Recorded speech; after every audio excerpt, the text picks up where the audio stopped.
Hello students, welcome back to my channel. Myself Deepali Shaha and you are watching Deepali Ma'am Science Classes. तो students last day जो मैंने आप लोगों के लिए वीडियो बनाया था वो रिप्रोडक्शन को लेके बनाया था और इसमें मैंने आपको ये बताया था कि रिप्रोडक्शन जो होते हैं वो टू टाइप्स के होते हैं। एक एसेक्सुअल रिप्रोडक्शन होता है और एक सेक्सुअल रिप्रोडक्शन होता है। तो एसेक्सुअल रिप्रोडक्शन में भी इसके बहुत सारे टाइप्स होते हैं जो कि कुछ यूनिसेलुलर कुछ मल्टीसेलुलर दोनों टाइप्स के ऑर्गेनिजम्स में होते हैं, बट जिसका बॉडी डिज़ाइन जो बहुत सिंपल होता है उनमें एसेक्सुअल रिप्रोडक्शन होता है। फिर साथ में मैंने आपको ये भी बताया था कि एसेक्सुअल रिप्रोडक्शन के क्या क्या टाइप्स हैं, जिसमें मैंने आपको फिजन के बारे में बताया था। तो आज मैं आप लोगों को बाकी के जो और भी एसेक्सुअल रिप्रोडक्शन के टाइप्स रह गए आज मैं आपको बताएंगी। तो इसमें जो सेकंड हमारा जो पहला तो जो फिजन था तो फिजन में मैंने आपको ये बताया था कि ये टू टाइप्स के होते हैं। एक बाइनरी फिजन होता है और दूसरा होता है मल्टीपल, राइट। तो ये बाइनरी फिजन जो होता है ये किस में होता है? अमीबा में। ये एक यूनिसेलुलर में, दोनों ही यूनिसेलुलर में ही होता है। तो यहाँ पे जैसे अमीबा में बाइनरी फिजन, फिर पैरामीशियम हो गया। बट जो मल्टीपल फिजन होता है वो प्लाज्मोडियम, ये भी एक यूनिसेलुलर ऑर्गेनिज्म ही है जिनका बॉडी डिज़ाइन बहुत ही सिंपल होता है। जिसमें बाइनरी फिजन में हमने ये देखा था कि एक पेरेंट सेल जो है वो डिवाइड होकर टू डॉटर सेल्स को रिप्रोड्यूस कर रहा है, और मल्टीपल फिजन में हमने ये देखा था कि एक ही सेल जो है वो बहुत सारे डॉटर सेल्स को रिप्रोड्यूस कर रहा है। फॉर एग्जांपल हमने इसमें प्लाज्मोडियम देखा था, राइट। इसके बाद जो सेकंड है वो है हमारा बडिंग। देखो बडिंग का प्रोसेस क्या होता है। बडिंग जो है ये जो होगा ये इस टाइप का, इसमें मल्टी सेलुलर में भी होता है और यूनिसेलुलर में भी होता है। मल्टी सेलुलर में हम एग्जाम्पल ले लेते हैं हाइड्रा। मल्टी सेलुलर में हम एग्जांपल क्या ले सकते हैं? हाइड्रा। इसमें क्या होता है कि जैसे कोई एक ऑर्गेनिज्म, एक हाइड्रा पेरेंट हाइड्रा है, उसमें से बर्ड जो होता है वो उसमें से कुछ प्रोजेक्शंस जो होते हैं वो डेवलप होते हैं। लाइक जैसे आप देखो जहाँ से ये एक हाइड्रा है, राइट। इसमें ये एक हाइड्रा हो गया, इसमें ये माउथ हो गया, इसमें ये टेंटकल्स होते हैं, ठीक है। अब यही क्या होता है कि ये एक पेरेंट हाइड्रा है, इसमें से कुछ बर्ड या प्रोजेक्शंस जो होते हैं वो डेवलप होते हैं, राइट। यहाँ से कुछ टिश्यूज़ जो होते हैं वो डेवलप हो जाते हैं। फिर यहाँ से ये धीरे धीरे क्या होता है वो ग्रोथ करने लगता है। जैसे ये ग्रोथ होता जाएगा वैसे ही ये क्या हो जाएगा, ग्रोथ होने के साथ ये भी एक हाइड्रा बन जाएगा, और इसी हाइड्रा में इसका माउथ भी डेवलप हो जाएगा और टेंटाकल्स भी डेवलप हो जाते हैं। जैसे ही ये मैच्योर हो जाता है या थोड़ा हैवी हो जाता है, तो हैवी होने के साथ ही ये क्या हो जाता है, जो पेरेंट हाइड्रा है उससे ये डिटैच हो जाता है, और डिटैच होने के साथ ही यहाँ पे टू हाइड्रा से एक पेरेंट हाइड्रा जो है ये है, और इसका जो एक डॉटर हाइड्रा या डॉटर या मान लो कि जो इसका प्रोजेनी है, एक नया इंडिविजुअल जो होगा वो वही यहीं से ही इसी हाइड्रा से ही दूसरा हाइड्रा जो है वो बना, ठीक है। तो इस तरह का प्रोसेस जो है वो क्या था, बडिंग। ये मल्टी सेलुलर में मैंने आपको बताया। जैसे यूनिसेलुलर में भी ये एक बडिंग का प्रोसेस होता है। फॉर एग्जांपल हम लोग ले सकते हैं ईस्ट। जैसे मान लो कि ये एक ईस्ट सेल है, इसी ईस्ट सेल में ही क्या होता है, इसमें से भी थोड़ा सा बड जो होता है वो डेवलप होता है, या इसमें प्रोजेक्शंस या आउटग्रोथ भी हम कह सकते हैं। तो ये प्रोजेक्शन जब ये डेवलप होता है तो जब ये फिर इसमें भी न्यूक्लियस बन जाते हैं, और जैसे ही मान लो कि ये थोड़ा सा हैवी होता है तो वैसे ही क्या हो जाएगा, इस बॉडी से ये पेरेंट ईस्ट से ये क्या हो जाएगा, सेपरेट हो जाएगा, और फिर ये एक नया ईस्ट सेल जो है वो बन जाएगा। तो इस तरह से ये प्रोसेस जो है ये बडिंग का है। नेक्स्ट प्रोसेस जो है या नेक्स्ट जो रिप्रोडक्शन है एसेक्सुअल मेथड का, वो है थर्ड हम लोग देखेंगे रीजनरेशन, ठीक है। रीजनरेशन में क्या होता है, इसमें भी हम लोग एग्जांपल लेते हैं प्लेनेरिया का, ठीक है। प्लेनेरिया, जैसे कि मान लो कि ये एक ऑर्गेनिज्म है प्लेनेरिया, राइट। ये प्लेनेरिया है। ये प्लेनेरिया जैसे मान लो कि किसी तरह से एक्सीडेंटली अगर ये एक्सीडेंटली किसी तरह से अगर टूट जाता है, ये ब्रेक हो जाता है, जैसे मान लो इसके 3 पार्ट्स जो है वो इस तरह से ये टूट गया, ठीक है। ये 3 पार्ट्स जो होंगे ये अगर सेपरेट हो जाएंगे एक्सीडेंटली किसी तरह से, तो क्या होगा कि ये बाकी के सारे पार्ट्स, जैसे मान लो कि ये पार्ट जो है ये मान लो फर्स्ट पार्ट है, ये सेकंड पार्ट है और ये थर्ड पार्ट है, राइट। अगर ये पार्ट है तो ये क्या करेगा, सेकंड और थर्ड दोनों ही पार्ट को क्या करेगा, ग्रो करेगा। और अगर सेकंड पार्ट है तो ये क्या करेगा, फर्स्ट पार्ट को भी ग्रो करेगा और थर्ड पार्ट को भी ग्रो करेगा। और जस्ट सपोज करो कि अगर ये थर्ड पार्ट है तो ये क्या करेगा कि फर्स्ट और सेकंड दोनों पार्ट को ये ग्रो करेगा, रीजनरेट करेगा।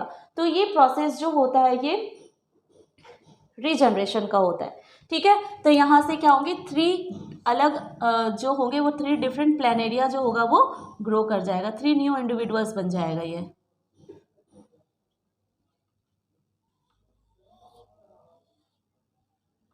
ठीक है, तो इस तरह से 3 अलग प्लानेरिया जो होगा वो डेवलप होगा, बनेगा, प्रोड्यूस होगा एक ही प्लानेरिया से। तो ये प्रोसेस जो होता है वो रीजनरेशन होता है। जैसे मान लो कि आपने फिजन में देखा था कि एक अमीबा जो है वो एक ही सेल डिवाइड होकर 2 डॉटर सेल्स को रिप्रोड्यूस कर रहा है।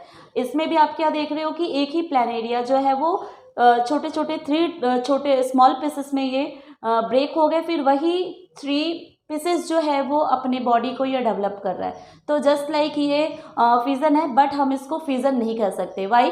बिकॉज क्या होता है कि हमने जो देखा था अमीबा में, इसमें हमने ये देखा था कि एक अमीबा जो है ब्रेक करके क्या देखा था कि जब वो डॉटर सेल के रूप में ये रिप्रोड्यूस कर रहा है तो पूरे 2 अमीबीज के रूप में इसमें 2 अमीबी जो हो गए थे वो रिप्रोड्यूस हुए थे, पूरे बॉडी को इसने प्रोड्यूस करा था, बनाया था। बट इसमें हम क्या देख रहे हैं कि जो ये सेपरेट हो रहे हैं तो ये हाफ सेपरेट हुआ है, और सेपरेट होने के बाद ये फिर अपने बॉडी को ये रीजनरेट कर रहा है, राइट? इसीलिए हम इसको रीजनरेशन के प्रोसेस को हम लोग फिजन का प्रोसेस नहीं कह सकते। ठीक है, तो ये आपका रीजनरेशन हो गया। अब नेक्स्ट जो है वो है आपका स्पोर फॉर्मेशन।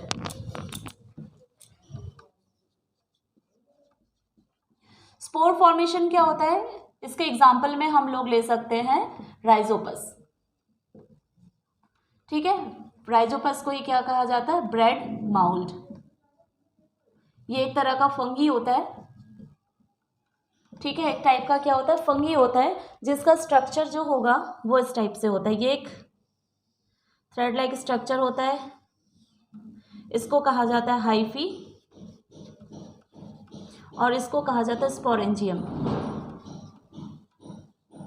राइट?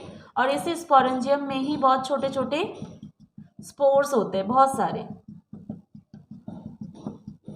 ये स्पोर्स होते हैं, राइट?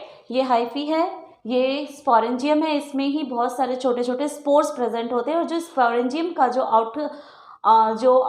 जो कवर होता है इसका आउटर, वो बहुत ही हार्ड होता है। ठीक है, तो अगर जैसे कि मान लो कि ये एक ब्रेड है, इस ब्रेड में ये जब उसको नमी मिल जाती है, उसको मॉइस्चर मिल जाता है, उसको अप्रोप्रिएट टेम्परेचर मिल जाता है, तो क्या होता है कि इसमें ये फंगी जो है, ये जो राइजोपस है वो उसमें ग्रो करने लगता है।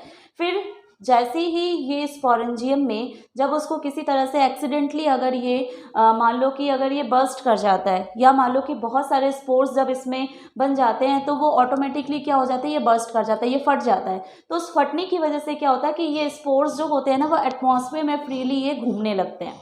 ठीक है, तो ये स्पोर्स जब एटमॉस्फेयर में फ्रीली घूमने लगते हैं और जब इसको अप्रोप्रिएट टेम्परेचर, मॉइस्चर, सारी चीज़ें मिल जाती है, तो फिर से वो क्या करने लगता है कि जैसे रोटी हो गया, ब्रेड हो गया, या कोई भी जो खाना कंटेमिनेट हो जाता है फूड, तो उसमें ये जो राइजोपस होता है वो प्रोड्यूस करने लगता है। ठीक है, तो ये स्पोर फॉर्मेशन का था। नेक्स्ट जो है वो है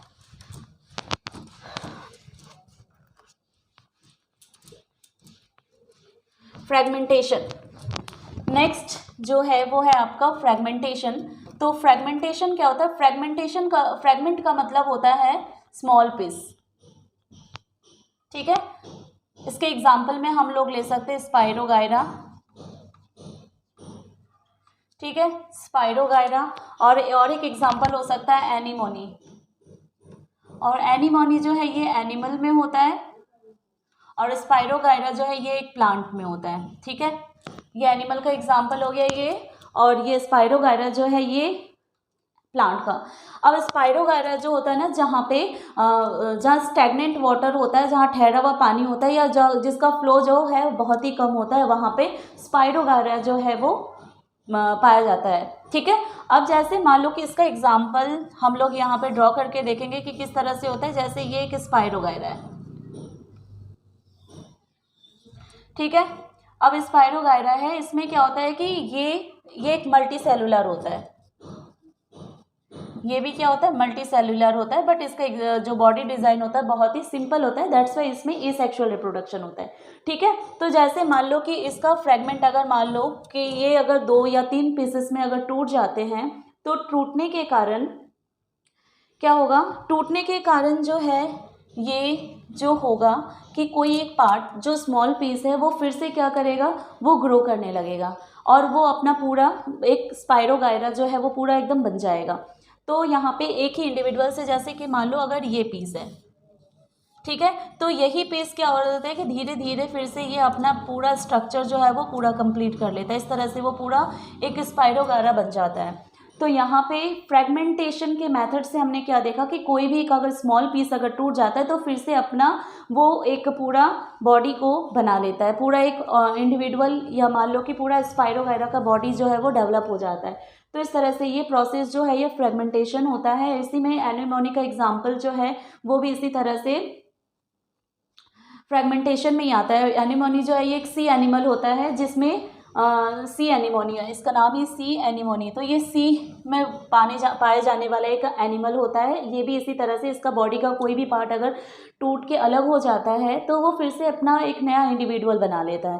ठीक है, तो ये फ्रेगमेंटेशन का मेथड था। अब ये नेक्स्ट जो है हमारा वेजिटेटिव प्रोपगेशन रह गया, तो इस वीडियो के लिए आप लोग वेट करो। वेजिटेटिव प्रोपगेशन भी मैं आप लोगों को नेक्स्ट वीडियो में बताऊंगी। तो आज के लिए यहीं तक। और ये वीडियो स्टार्टिंग से जो आप लोगों को कैसा लगा, देखने में समझ में आया, कॉन्सेप्ट क्लियर हुआ नहीं हुआ, मुझे ज़रूर बताना। And thank you so much.